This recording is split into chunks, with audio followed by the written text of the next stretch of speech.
Buenos días, vamos a hablar sobre teoría de cuerdas, supercuerdas y branas. Como se ve en la presentación, vamos a estar Eric Mora y José Reyes. Como primer punto, vamos a tener presente las temáticas en las cuales tenemos el contexto.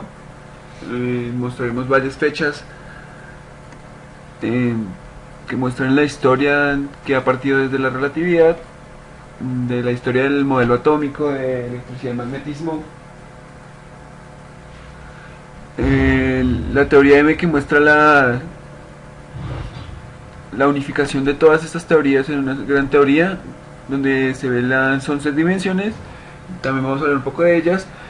La teoría de Branas, que es el modelo que se planteó en 11 dimensiones para la teoría de cuerdas. Los modos normales de cada una de estas cuerdas que se pueden plantear. La conexión de relatividad y cuántica, y la estructuración de la materia como tal. Y además generalidades matemáticas.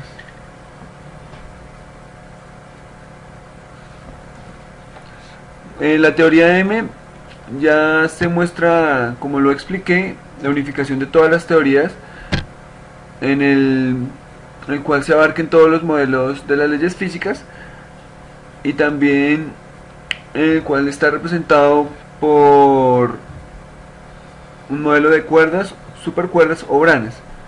Todas estas ideas compactándolas en, en cuerdas, como ya mencioné, para, para que estas mismas muestren el modo de oscilación, para que estas mismas, al representar un modelo de oscilación de modos normales, que estos modos normales hacen que se generen n universos o n branas. Listo, entonces vamos a ahora a hacer un pequeño bagaje histórico para recordar los hechos fundamentales que formularon la teoría de cuerdas. Entonces básicamente lo importante a resaltar es que alrededor del siglo XIX empezaban a surgir ciertos fenómenos que se escapaban más allá de las explicaciones de la mecánica clásica, que eran esencialmente fenómenos relacionados a la teoría electromagnética incompatible con las transformaciones de Galileo y a fenómenos cuánticos, que en ese momento no se conocían cuánticos, sino eran modelos que no se acoplaban a la teoría clásica. Entonces aquí es importante resaltar que entre los hechos que se pueden ver en la pantalla, por ejemplo, uno de los más importantes fue el de Nether, quien en 1900 postula una relación entre las simetrías, entendiéndolas como simetrías matemáticas con cantidades físicas conservadas. También además existe la idea de Einstein, que en 1912 más o menos empieza su trabajo de la relatividad general, donde concluye en 1915 y postula la geometría del espacio-tiempo. También tenemos las ideas de Theodor Kaluza, quien inspirándose en las ideas de Einstein, postula que también se puede acoplar la teoría gravitacional con la teoría electromagnética, haciendo una analogía, tomando que la teoría electromagnética es en realidad una perturbación del espacio-tiempo, pero ya no en 3 dimensiones espaciales y una temporal, sino en 4 dimensiones y una temporal. Estas ideas conllevaron a que posteriormente, en el año 1926, el señor Oscar Klein planteara las ideas de Kaluza, partiendo de la premisa de preguntarse, bueno, ¿y esas dimensiones dónde están? A lo cual él postula que las dimensiones deben estar compactificadas. ¿Qué quiere decir que estén compactificadas? Que sus dimensiones son mucho más pequeñas de las que podemos percibir en nuestra vida cotidiana o a partir de nuestros experimentos de altas energías. Estas dimensiones alrededor tienen la longitud de Planck, por eso son muy difíciles de encontrar. En esa misma época empieza una larga contienda en generar el modelo estándar de partículas, y entre ese ajetreo de construir un modelo teórico encuentran la fuerza nuclear fuerte, y esa fuerza nuclear fuerte se intentó abordar desde 2 temáticas diferentes. Entonces una arrancó por Veneziano en 1968, quien encontró que las interacciones fuertes que se habían encontrado experimentalmente correspondían de forma muy adecuada a una función matemática ya conocida como la función beta de Euler. Posteriormente Leonard Susskind dice, bueno, pues tomemos el trabajo de Veneziano e intentemos mirar la física que está más atrás de ello, y logra replicar las ideas de la función beta de Euler a partir de hacer un modelo de osciladores armónicos clásicos acoplados y llevando estos osciladores armónicos hasta n, o sea, llevando al límite cuando el número de osciladores armónicos es infinito, lo cual lleva a una cuerda. Eso demuestra una relación entre las cuerdas y la fuerza nuclear fuerte. ¿Qué sucedió históricamente? Que a la misma par que se generaban estas primeras ideas de la teoría de cuerdas como una forma de explicar la interacción fuerte, surgía la cromodinámica cuántica, y la cromodinámica cuántica demostró ser mucho más efectiva para realizar predicciones experimentales que lo que se llevaba en esa época de la teoría de cuerdas. Aquí es importante mencionar que en 1967 también John Wheeler postula la idea de la espuma cuántica como un conflicto entre la mecánica cuántica y la teoría de la relatividad, que vamos a explicar más adelante. A ver, un poco avanzando en la historia, encontramos que Julius West en 1971 encuentra y postula la idea de la supersimetría como básicamente la idea de que a cada fermión le corresponde un bosón y a cada bosón le corresponde un fermión. Esto lo tomó Pierre Ramón entre 1971 y 1977 y encontró que esas ideas que se habían propuestas por Susskind y Veneziano se podían crecer, no solo limitarse a la teoría fuerte que se había demostrado previamente que se quedaba un poco pobre en explicarla, sino que si se adaptaba a la supersimetría se generalizaba y abarcaba muchísimas más cosas. Entonces ya no se hablaba de cuerdas, sino se hablaba de supercuerdas. Y en este pequeño cambio de cuerdas a supercuerdas apareció algo interesante, y es que aparecía el famoso gravitón. Entonces ya la teoría de cuerdas pasó a ser una postulación de la fuerza nuclear fuerte a ser una postulación de la teoría general, que explicara todo el comportamiento de las interacciones que conocemos hoy en día. Ahora bien, más o menos para esa misma época, miremos que también Julius West, quien habló de las supersimetrías anteriormente, logró adaptar las ideas que surgieron a partir de la teoría de cuerdas al modelo estándar. Entonces surgió el modelo estándar supersimétrico.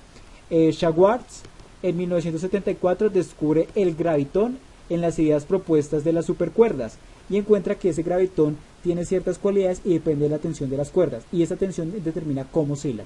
¿Listo? Ahora bien, surgía la duda, bueno, entonces ¿cómo hacemos para acoplar las ideas? Pues así a grandes rasgos la teoría de cuerdas implicaba que teníamos que aceptar el hecho de que existían más dimensiones, y la pregunta es, ¿y esas dimensiones cómo las podemos interpretar?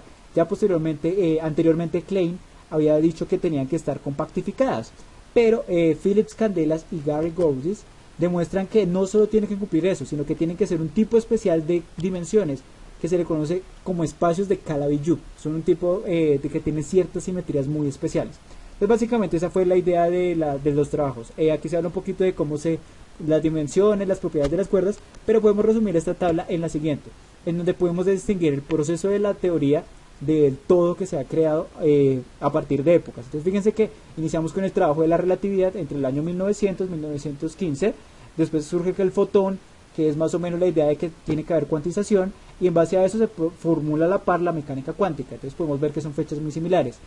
Posteriormente, cuando se formula la mecánica cuántica, se quiere llevar un poco más allá y surge la teoría de campos, y en esa surge la QED, la famosa la electrodinámica cuántica, que da una visión de las interacciones electromagnéticas a partir de los entes de la mecánica cuántica, y surgen los fotones como partículas mediadoras. Entre 1930 y 1956 surgen las antipartículas. Ahí la idea surge a partir de la ecuación de Dirac y son confirmadas. Entre 1930 y 1962 surgen los neutrinos.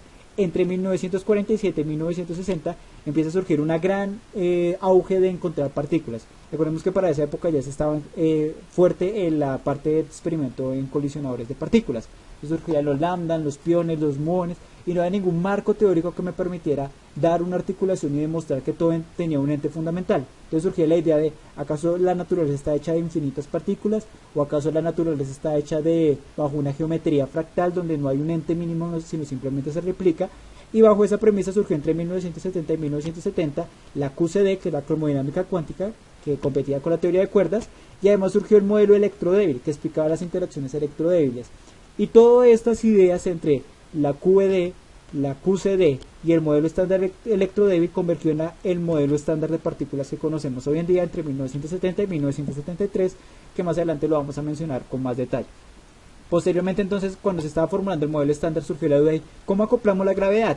Entonces, entre 1970 y 1980 se planteó esa problemática, cómo la gravedad entra en conflicto con la cuántica cuando la intentamos acoplar. Y en base a eso fue cuando se encontró la idea de la supersimetría, se adaptó a las cuerdas con las supercuerdas y surgió la primera revolución de la teoría de cuerdas, donde la teoría de cuerdas tenía inmersa el gravitón, como se había mencionado previamente, en esta época. Después de eso resulta que la matemática era tremendamente compleja, entonces no se podía solucionar. Y entre esta época, 1987 y 1995, los avances fueron muy pobres, no se avanzaba mucho porque la matemática no estaba capacitada para ello, hasta que en 1995 aparece el señor Witten, quien postula la segunda revolución, conocida como la revolución de la dualidad, referente a las constantes de acoplos y la teoría de perturbación. Más o menos esa es la idea del marco general de la teoría. Bueno, ¿por qué trabajar con una nueva teoría? se plantea una nueva teoría, ya que existen varios problemas en la relatividad de Galileo versus las ecuaciones de Maxwell, la relatividad especial y la gravitación de Newton, y también con la relatividad y la cuántica.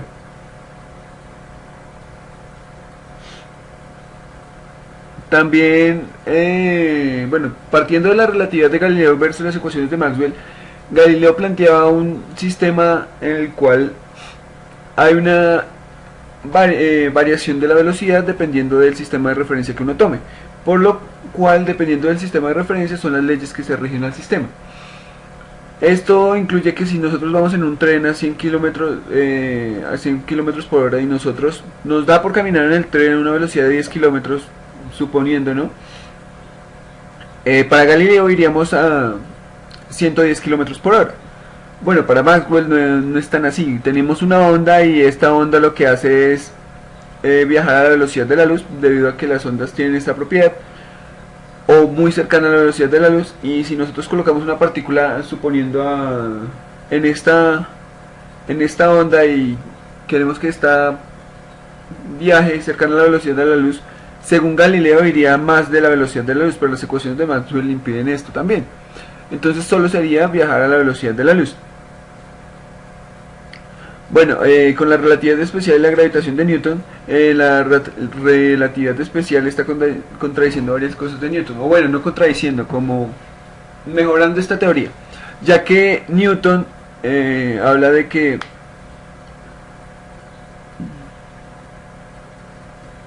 la gravedad es instantánea, por lo cual supera la velocidad de la luz, y por consiguiente esto es un fenómeno debido a las masas de los cuerpos. Entonces, si una masa está cerca de otra, instantáneamente se van a sentir atraídas y se van a, como entre comillas, a estrellar de una.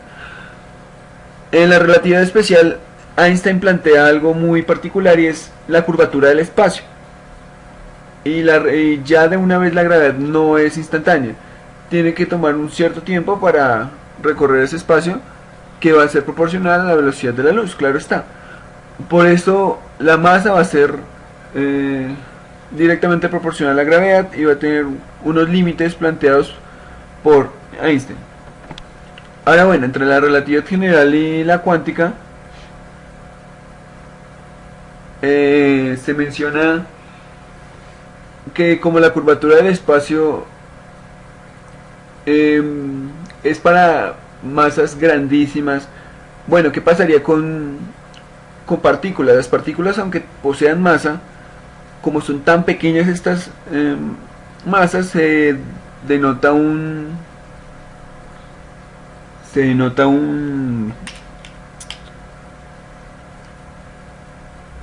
como una falta de esta utilidad de las masas, ya que es tan pequeña que no se hace presente la gravedad para esto, no se hace evidente la gravedad, mientras que la relatividad general plantea todo esto para sistemas bastante masivos, o entre comillas, que puedan llegar a curvar el espacio-tiempo. La mecánica cuántica no, ya plantea un sistema de estados de energía para poder evaluar la probabilidad de diferentes posiciones de las partículas. La relatividad comienza con un cambio a variables. Estos son como productos tensoriales, pero pues bueno, no se va a ahondar mucho ahí. Los productos tensoriales son algo complejos, así que lo vamos a mirar de una manera más sencilla, como unas coordenadas, un x supra 0, x supra 1, x supra 2 y x supra 3. Todo esto sabiendo que las coordenadas las cambiaron del tiempo, que es x supra 0, x, y, z, y todo esto va a ser igual a una constante, r. Ahora bueno, también al plantear este cambio de coordenadas de posición, tenemos que cambiar las coordenadas de momento, que también van a tener un momentum que depende del tiempo, de la posición en x, en y y en z.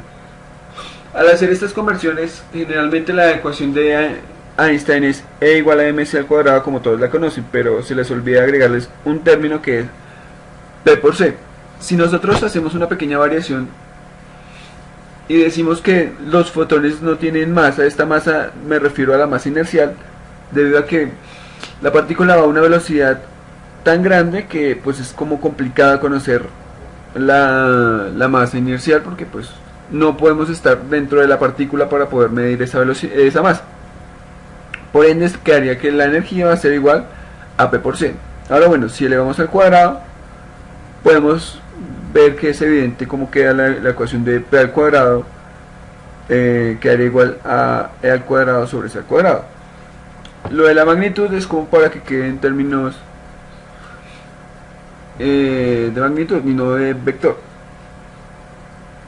Ya con esto se puede plantear una invariancia en la posición, independiente del punto de coordenadas que nosotros tomemos. Podemos ver si tenemos un punto de coordenadas en X, Y y Z, o de momentums independiente, el sistema de referencia no me va a cambiar. Si tengo el ds, un pequeño ds en un sistema, va a ser el ds como ya lo mencioné. Ahora bueno, si cambiamos de sistema a un X', Y' y Z', y hacemos la misma, le hacemos una variación que sea igual a la anterior, independiente del punto de referencia que nosotros tomemos, no van a cambiar estos deltas. Por eso se muestra la variación la invariancia, del ds, obviamente en magnitudes porque pueden ser negativas, por eso se elevan al cuadrado del ds al ds'. Independiente del punto de referencia que nosotros tomemos, siempre vamos a tener las mismas mediciones. Lo que único que se conserva acá sería la energía y se conservaría el momento, por consiguiente, que también las coordenadas se vería la invariación del momento, y todo eso es lo que postula la relatividad al hablar de estas ecuaciones y estos cambios de variables, para poder unificar todo en una teoría sin necesidad de mostrar variaciones independientemente de esto. Ya es diferente cuando hay contracciones y dilataciones del espacio-tiempo debido a las grandes velocidades. Obviamente si nosotros estamos en el sistema que va viajando a la velocidad de la luz, se puede observar que podríamos ir entre comillas más rápido que si estamos fuera del sistema. Entonces dentro del sistema pues no veríamos gran variación, mientras que fuera del sistema vemos cómo se dilata, se contrae el tiempo. Las consecuencias de esto es que la masa inercial pues va a tender a ser cero, como lo mencioné antes, con lo del fotón, ya que estas pequeñas variaciones estas grandes variaciones en pequeños momentos nos muestra que la masa inercial es casi imposible medirla. Por consiguiente va a tender a ser cero y vamos a tener solo que ver con el momento, y esos eventos no van a estar conectados, el que esté por fuera del sistema, el que esté por dentro del sistema, porque no podemos medirlos.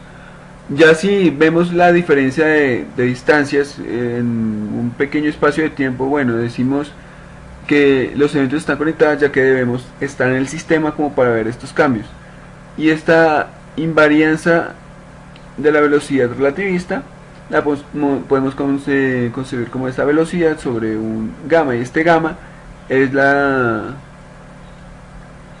igual a 1 sobre la raíz de 1 menos la velocidad al cuadrado sobre c al cuadrado. Tenemos que ver que esto tendería a ser la acomodación de esta velocidad relativista para poder entender cómo corregimos estas ecuaciones de Galileo y las volvemos como unas transformadas de Lorentz. Ahora con el cono de luz, en el centro generalmente es donde está el presente, hacia adelante va a ser el futuro, porque no sabemos qué puede pasar, y hacia abajo va a estar el pasado. Es más o menos lo que postula. Pero esencialmente se puede partir como las partículas que estén viajando a la velocidad de la luz van a estar justamente a los bordes, porque por eso mismo se plantea el cono de luz.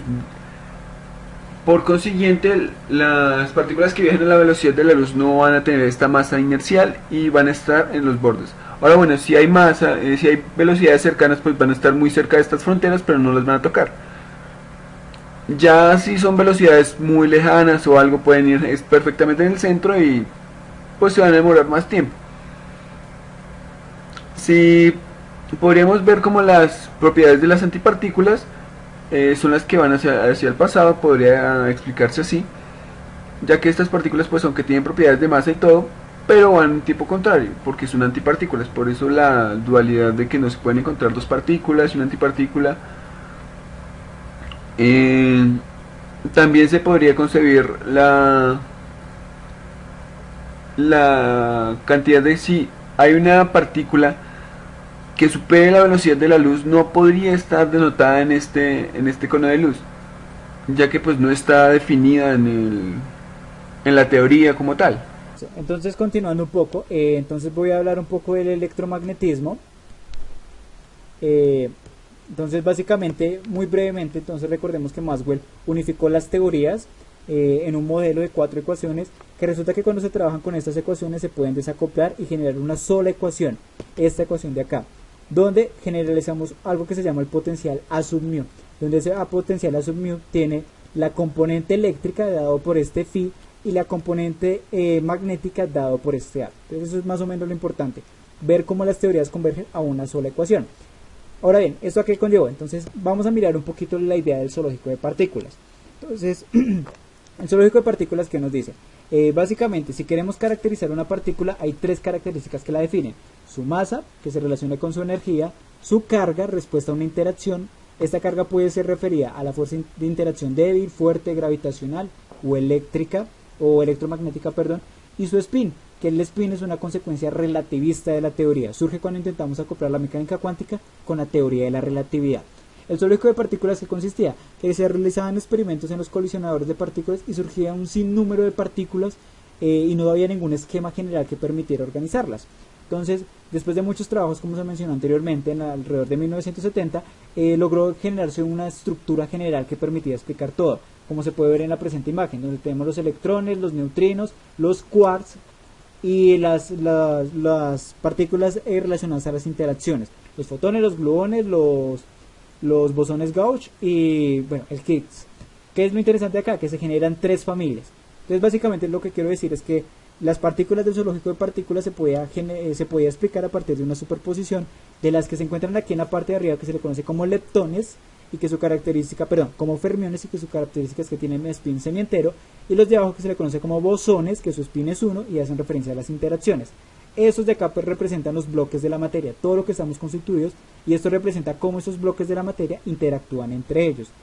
Surgió una duda interesante y es, bueno, estas partículas son muy pequeñas y tienen estas 3 características. Un agujero negro también posee las 3 mismas características, masa, carga y spin. Entonces, ¿podríamos asumir que el agujero negro era una partícula elemental? Entonces dejo la pregunta en el tintero.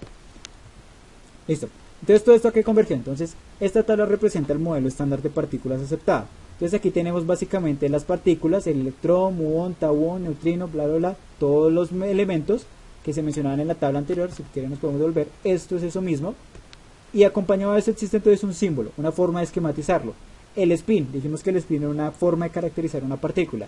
La carga, entonces fíjense en algo interesante. Las cargas, vamos a trabajar principalmente con 3 tipos de interacciones, la fuerte, la débil y la electromagnética, dado que el modelo estándar no ha podido acoplar la gravitacional. Entonces hablamos de la carga electromagnética, dada por la carga del electrón. Entonces fíjense, el electrón tiene -1, el protón tendría +1, por ejemplo, etc. Además existe la carga débil, también conocida como carga hiperdébil. Entonces hace referencia a las interacciones electromagnéticas y las partículas también poseen una. Además, por último, tenemos la carga de color, entonces queda relacionada a la interacción fuerte, que viene dado por el color rojo, verde y azul. ¿Qué quiere decir? Que si una partícula, por ejemplo el electrón, no tiene carga fuerte, fíjense que no tiene una carga de color, entonces no va a tener interacción fuerte. Esa es más o menos la idea. Una partícula que tenga carga débil quiere decir que sí va a tener interacción débil, etcétera, etcétera. Más o menos es la idea. Además de eso, pues tenemos las masas características de cada una de las partículas. Listo. ¿Esto a qué converge? Entonces, las interacciones entonces podemos representarlas. En estas 3 de acá dejamos el la gravitacional un poco entre comillas. las partículas de la interacción, el fotón, el gluón y los bosones Gauss. Estos bosones Gauss se conocen formalmente como los W y los Z. No voy a entrar mucho en detalles, pero es para que lo tengan presente. Y a cada uno de estos se les asocia un potencial. Entonces, al electromagnético se le asigna a sub mu, que lo mencionamos anteriormente. Al nuclear fuerte se le asocia un G sub mu.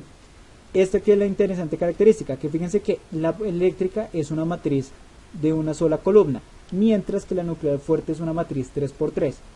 ¿Eso que conlleva? Que la electromagnética solo va a tener un tipo de carga, mientras que la nuclear fuerte va a tener 3 tipos de carga, rojo, verde y azul. Y además tenemos la fuerza nuclear débil, que corresponde entonces a los bosones Gauss, que lo hemos dicho, y a una matriz 2×2. Esta es la interacción.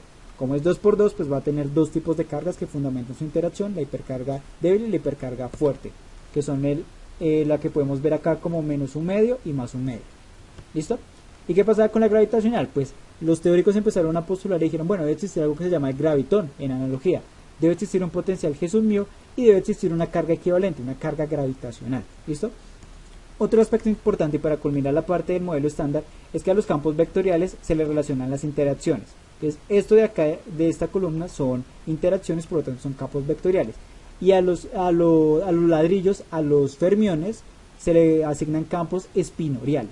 Entonces, ¿eso qué conlleva? Si nos devolvemos, que las cuatro partículas de acá tienen asociado un campo vectorial y las de acá tienen un campo espinorial. ¿Por qué espinorial? Porque tienen un spin medio, un spin impar, un spin semientero.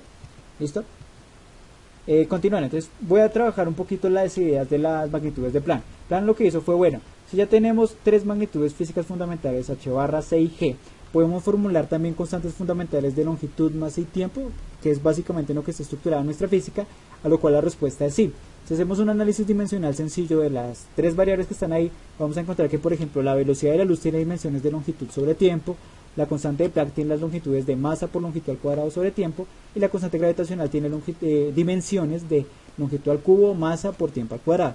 Entonces, un resultado ingenioso fue esto. Fíjense que aquí aparece longitud, masa y tiempo, y no aparece ningún otro término.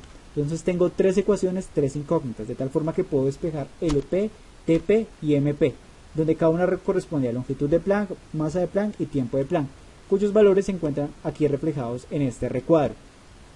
Ahora bien, si esto partía de ideas de magnitudes físicas fundamentales, pues implicaba que estas cantidades físicas también eran fundamentales. Entonces la longitud de Planck se asoció como la longitud mínima en la cual hay información del espacio-tiempo.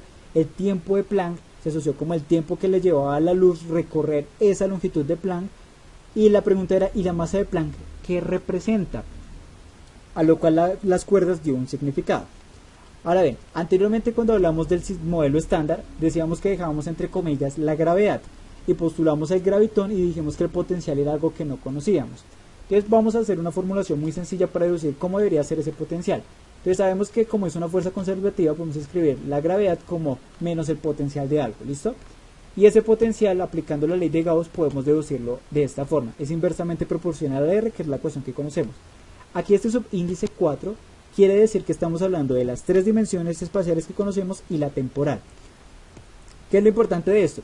Que entonces encontramos esta relación de acá y podemos extender entonces nuestra idea. Podemos decir, bueno, yo voy a postular una teoría en la que el gravitón es una partícula que tiene una interacción que es para n dimensiones, no está limitada a nuestras dimensiones espaciales que estamos aquí normalmente. Entonces, supongamos que la queremos trabajar para 5 dimensiones.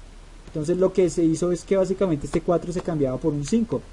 Entonces se decía, debe haber una constante gravitacional para 5 dimensiones. Entonces, esa es un poquito la idea. Entonces la pregunta era, bueno, si yo postulo que hay una constante gravitacional para n dimensiones y es diferente una con respecto a la otra, ¿cómo hago para vincularlos? Entonces para ello nos vamos a volver un momento a las magnitudes de Planck. Fíjense que esta como está escrita de esta forma es para 4 dimensiones. Cuando yo extiendo esto para 5 dimensiones, eso es equivalente a multiplicar por una longitud de Planck. O sea, ya no es longitud de Planck al cubo, sino es longitud de Planck a la 4. De tal forma que si yo la factorizo, puedo encontrar una relación, y es que esto se puede escribir de esta forma.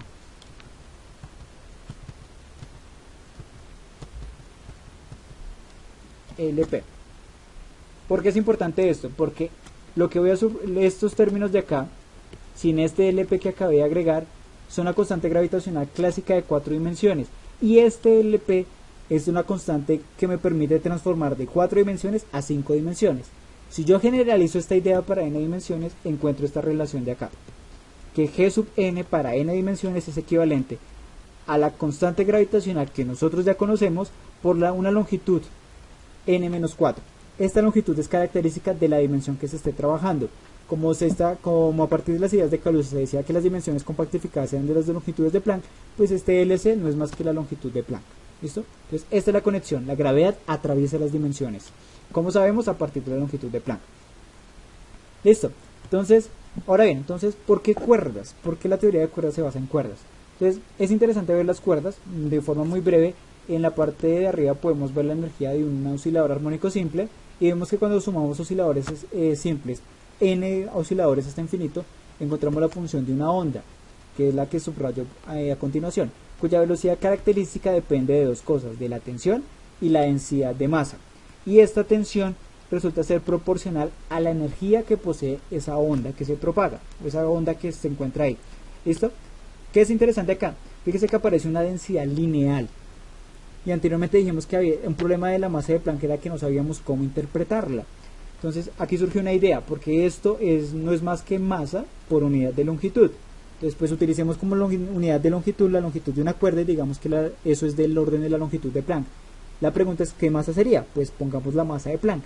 Así fue como se empezó a estructurar un poquito la teoría. ¿Todo esto qué llevó? Entonces que bueno, así como decimos que la tensión era proporcional a la energía en esta ecuación de onda, pues eso llevaba a que la tensión configurara el tamaño de la cuerda, qué tan grande era, la energía que tenía dicha cuerda y los modos normales permitidos. Estos modos normales van a ser importantes porque más adelante vamos a ver que se hacen referencia a las partículas fundamentales del modelo estándar, los ladrillos de la materia.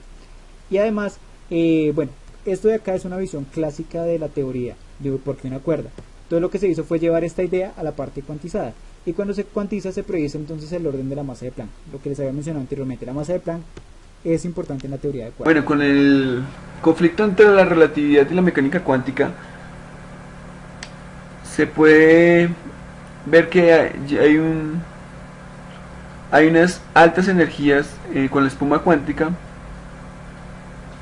que conllevan energías en cortos tiempos. Bueno, partiendo esencialmente es que la tela del espacio se curva debido a grandes masas, ¿no? Bueno, si tenemos algo que no tenga masa, consiguiente pensemos en un fotón estático, no va a generar una curvatura en el espacio, ¿no? Por consiguiente, como lo mencioné antes, hay una relación entre la masa directamente proporcional con la gravedad. Entre más masa, más campo gravitacional va a generar. En la visión cuántica se podría observar que si ampliamos a gran escala esto, decimos, bueno,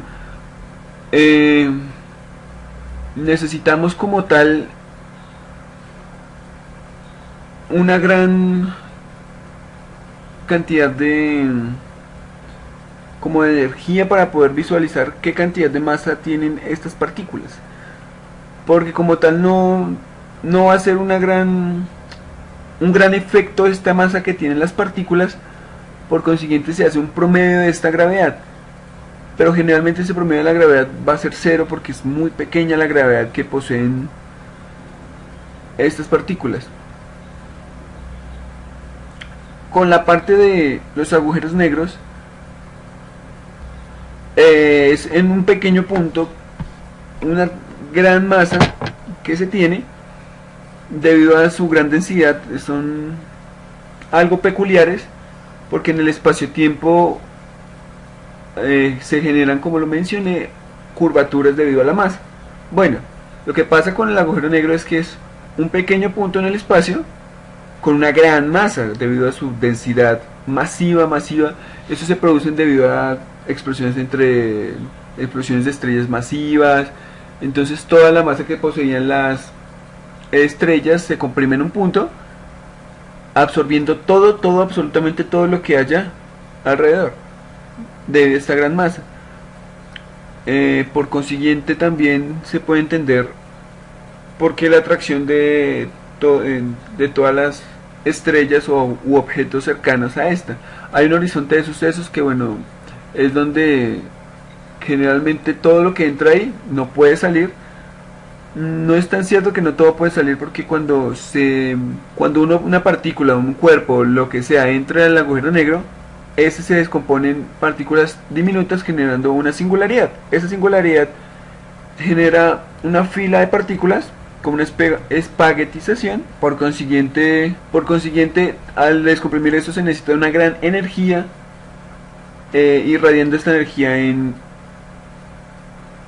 calor, mostrando que sí hay algo que puede escapar de esto, que es la radiación. Entonces uno podría decir que bueno, que se podría vivir alrededor de un agujero negro. Bueno, no se sabe si es tan cierto o no. Como se menciona, masas enormes con dimensiones muy pequeñas. Ahora, con la unificación de las teorías se puede partir el movimiento que los griegos, con el movimiento de la Tierra, el movimiento planetario, querían observar mucho acerca de la gravitación, planteando, bueno, cierto tipo de mecánica celeste, pero bueno, no pudieron hacer mucho hasta que llegó Newton y postuló sus leyes de Newton y la atracción entre dos masas, que entre más estén alejadas, menos va a ser esta interacción. Con esto, pues Einstein pudo plantear una relatividad especial para llegar así a la relatividad general, que sirve mucho para la cosmología. El modelo atómico, que si viene de los griegos, que siempre se han puesto a pensar, bueno, yo de qué estoy compuesto, ¿no? Debo estar compuesto como de partículas o de algo esencial. Y partiendo de eso se plantearon modelos atómicos que por consiguiente llevaron a la mecánica cuántica y al estudio de estas partículas esenciales. Como, bueno, ¿cómo puedo estudiar estos estados de energía en los que están las partículas? ¿Cómo es posible que haya un traspaso de un punto a otro? Y por consiguiente, ya después con Maxwell y Faraday, muchos de ellos científicos, se postula la electricidad y el magnetismo, que generalmente se tomaban por aparte.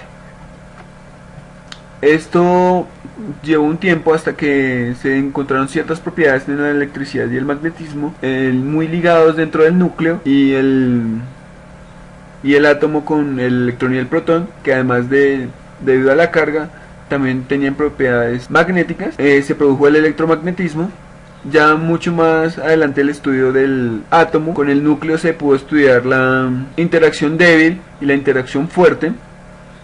La interacción débil, que es esa fuerza de descomposición entre partículas, y la interacción fuerte, como la fuerza de pegamento que tienen las partículas, generando así con la electricidad y el magnetismo. Y la interacción débil, una interacción electrodébil. Ya con estas cuatro como grandes ramas, que es la relatividad, la mecánica cuántica, la interacción electrodébil y la interacción fuerte, se quería plantear un modelo estándar de partículas, llamándolo así teoría de cuerdas, ¿no? La teoría M, que todos queremos estar, pero pues no es tan fácil de adoptarla. Ya con la supersimetría se puede plantear un modelo bastante interesante. Se tiene un modelo de dos partículas, generalmente una que es bosónica y otra que es fermiónica. Para el electrón, si tenemos un spin de un medio, eso sería un fermión. Tendría que existir una partícula como complementaria que fuera bosónica. A esta pues se le llamó selectrón. ¿A qué se refiere con que sea bosónica? Que su spin es entero. Por consiguiente, esta supersimetría se planteó para todos los tipos de partículas: para el electrón, el neutrino, el quark, el fotón, el gluón y la partícula W, dando así una buena complementación de partículas, llamándola supersimetría. Con las formulaciones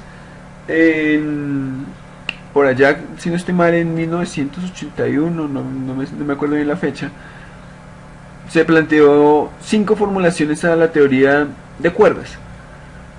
Y la gente decía, bueno, pero ¿por qué se plantean 5 teorías? Y que lo que queremos es una gran teoría, entonces ¿por qué se plantean 5? Lo que pasa es que hay una perturbación del espacio y tiempo una perturbación del espacio, generando así una constante de acoplo, que acopla el modelo como tal a esas perturbaciones, porque la teoría de perturbación lo que dice es, bueno, si tengo una partícula y yo la perturbo, pues me genera una onda, y al generar una onda, pues bueno, puedo entender cómo están los modos de energía, puedo entender la distancia en la que recorre, los nodos en donde están, puedo plantear bastantes cosas dependiendo de la perturbación, cómo se realiza. Bueno, esas formulaciones me definen cómo están definidas estas constantes de acoplo. Witten, por allá en esa fecha, yo no sé, plantea que no es que hayan 5 formulaciones de teoría. Estas teoría, estos tipos de formulaciones, lo que quieren hacer es tratar de una manera diferente estas constantes de acoplo para facilitar el manejo de estas constantes de acoplos, porque hay dos tipos de constantes de acoplos, una que es pequeña y otra que es grande. La pequeña es la que todos podemos manejar porque puede tender a una teoría cuántica y pues se puede modelar de una mejor manera. Las constantes grandes pues salían de estas cosas y trataban de converger a algo muy difícil. Ahora bueno, Witten dijo que había una relación entre la tipo 1 y la heterótica. Entonces la constante pequeña de la tipo 1 no había problema, se manejaba normal. La constante grande con la heterótica tiene a tener la relación que la constante grande con la constante pequeña de la heterótica son iguales. Por consiguiente, en vez de manejar la constante grande de la tipo 1, nos vamos a la heterótica, cambiamos de formulación y no hay problema y manejamos la constante pequeña. Ahora, con la tipo 2A planteábamos, bueno, Witten planteaba que la constante grande y la constante pequeña de acoplo son las mismas. Por consiguiente, no hay dilema en usar una u otra, solo es manejar bien el tipo de formulación. Con la constante, con la de tipo 2 y con la de tipo heterótica 0, se plantea que la constante pequeña normal, no hay problema, se maneja con el tipo de formulación, pero la constante grande de las dos van a converger a una gran teoría, que es la teoría M, y esa teoría M necesita converger a una teoría de supergravedad. Por consiguiente es bueno entender la teoría de supergravedad para todo esto, en el cual se plantea un modelo de partículas, el gravitrón y todo eso. Una cosa importante aquí en la supersimetría es que con la supergravedad se plantea mucho desde el modelo estándar de partículas, ya que se intenta acoplar este modelo de partículas con esta supersimetría. Entonces ya el modelo de partículas anterior mencionado no sería tan reducido, sino sería más amplio, sería el doble de grande de esto. Entonces por eso mismo se acopla un modelo bastante grande, generando pues ya un amplio zoológico de partículas. Listo, entonces básicamente ¿qué sucede? Como ya tenemos un modelo de la teoría de cuerdas, pues pongamos a trabajar el modelo. Cuando hacemos la solución, por ejemplo, para 2 dimensiones, encontramos esta ecuación de acá que nos relaciona la frecuencia. Entonces, ¿qué es lo interesante acá? Fíjense en algo, cuando trabajamos el pozo de potencial, habíamos encontrado una expresión del mismo tipo. Eso nos muestra una relación directa entre la teoría de cuerdas y la mecánica cuántica. Además de eso, entonces imaginémonos una cuerda que está conectada en sus dos extremos. Eso implica que, por ejemplo, los extremos sean 0 y A. Que Y en T igual X igual a 0 tiene que ser Y de T igual a X igual a. O sea, la cuerda está fija. Y cuando la cuerda oscila, entonces genera las famosas barriguitas que se hacen referencia a los modos normales. A esta condición se le llama la condición de Dirichlet. Y la pregunta era, bueno, si las cuerdas pueden estar sujetas, ¿a qué están sujetas? Y de ahí surgió la idea de las branas. Las cuerdas se conectan con las branas. Posteriormente entonces estaba la condición de Newman, que la condición de Newman nos dice qué pasa cuando una cuerda no está sujeta, está libre por ahí divagando. Entonces eso se ve reflejado aquí a partir de la segunda derivada. Entonces ¿qué eran las branas? Entonces las branas eran estos objetos extraños a los cuales se conectaban los extremos de las cuerdas. Entonces una cuerda se generaba como un ente unidimensional, una cuerda clásica como la de saltar lazo, y esta cuerda tenía dos extremos. Entonces uno podría estar en una brana y la otra podía estar en la otra, o podía estar conectadas en la misma brana, etcétera, etcétera. ¿Qué sucedió? Entonces, como lo mencionaba mi compañero anteriormente, surgía la teoría M.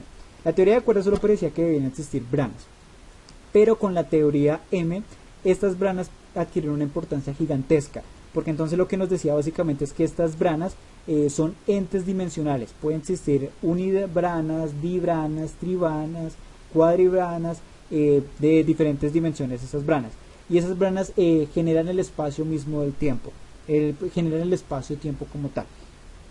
Ahora bien, entonces las branas se vuelven los entes fundamentales y las cuerdas se interaccionan con las branas. Entonces, ¿qué sucedía? Pues si las cuerdas eran los ladrillos de la materia y las cuerdas se relacionan con las branas, pues las branas deberían representar las interacciones que predecía el modelo estándar. ¿Listo? Esa es un poco la idea. Y pues resulta que es así, porque entonces, ¿qué sucedía? Cuando se pusieron a trabajar en la teoría de cuerdas, pues encontraban que eran 10 dimensiones vistas desde el punto de vista de las cuerdas. Cuando se trabaja con supercuerdas, entonces se generan las mismas dimensiones, pero con la teoría M se predicen 11 dimensiones especiales, lo cual concluía que era posible a partir de los postulados de Kaluza y Klein. ¿Cuál es el problema? Que pues no sabemos cuál de todas las dimensiones de Calabi-Yau que mencionamos al principio es, y ese es uno de los grandes problemas que hay hoy en día, que no se sabe. Si se supiera cuál es, la teoría de cuerdas tendría un enorme avance, porque lo que se empezaría a hacer es desenmarañar qué propiedades debe tener. También surgió una pregunta, y es, desde la mecánica clásica existe el problema de los agujeros negros como entes que llevan el espacio-tiempo a sus deformaciones más grandes. Entonces, a partir de la teoría de cuerdas y de las branas como tal, podíamos predecir algo de ese tipo, y la respuesta es sí, porque más o menos en 1990 el señor Brian Greene junto a otros trabajadores estudiaron las rasgaduras en el espacio-tiempo visto desde las branas, y encontraron que cuando un espacio, imagínense en una esfera que posee digamos 3 dimensiones, cuando se rasga resulta que pierde una dimensión. Esa rasgadura y esa pérdida de dimensión genera una autocensura. ¿Eso a cómo se conectó? Entonces imaginemos el agujero negro. El agujero negro, imaginemos que rasga el espacio, una dimensión, o bueno, las 3 dimensiones espaciales. Ello conlleva entonces a que las otras dimensiones se acoplen, se sobrepalen, se tapen, mejor dicho, la rasgadura, no permitan que salga. Y eso que tapan es lo que nosotros conocemos como el horizonte de sucesos. ¿Qué hay dentro del horizonte de sucesos? No hay nada. Esa es un poquito la idea. Y también surgió la idea, también por el señor Brian Greene, de la dimensión espejo. Entonces sucedía que las dimensiones de Calabi-Yau, hay ciertas dimensiones que poseen una relación del inverso. Entonces, una dimensión que tenga un radio, digamos, de 10 metros de Calabi-Yau es exactamente igual a una dimensión que tenga un tamaño de 1 sobre 10 metros. Había esa especie de dualidad. Todo esto como convergió. Entonces, el modelo de la teoría de supercuerdas lo que dice es, mire, una partícula puntual, cuando estudiamos su evolución en el tiempo, la podemos representar como una línea, ¿no es cierto? Una cuerda, como es un ente no puntual, sino es un ente que se extiende en el espacio, ya lo podemos representar más bien es como una superficie que se propaga, ¿listo? Esa es un poco la idea. Esta es una cuerda abierta, entonces fíjense cómo se forma una superficie, y esto es una cuerda cerrada. ¿Qué sucedía con eso? Pues entonces las interacciones ya no se hacían entre puntos, sino se hacían entre estos entes como tal. ¿Y qué sucedía? Pues entonces fíjense que una cuerda, entonces la cuerda tiene varias características. La cuerda puede ser abierta, entonces supongamos que acercamos otra cuerda abierta. ¿Qué va a pasar? Pues puede ser que los dos extremos se conecten y se genere una cuerda abierta mucho más larga. Eso es una posible interacción. Puede ser que dos cuerdas abiertas se conecten y generen una cuerda cerrada.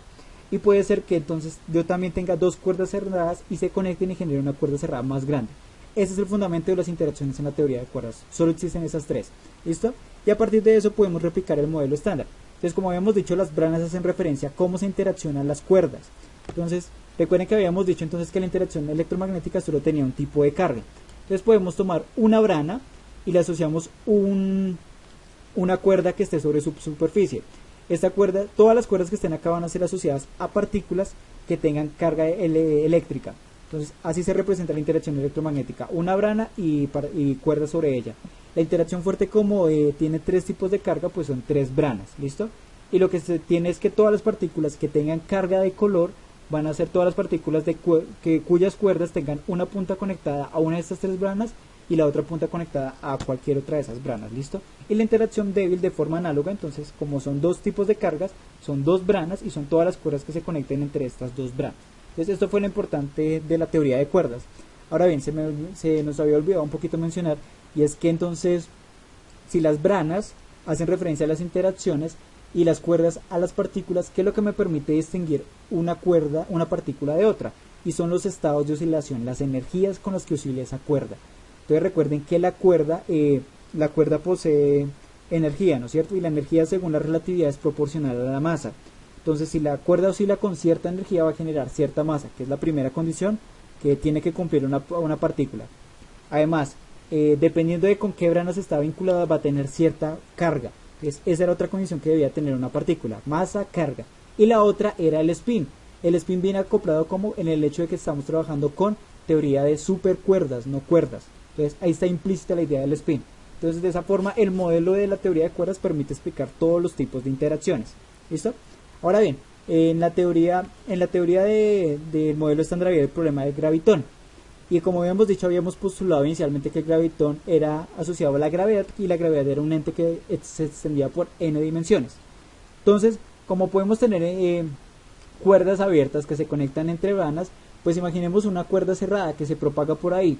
Como sus extremos están conectados, no puede interaccionar con ningún tipo de estas branas, por lo tanto va a divagar entre todo el espacio.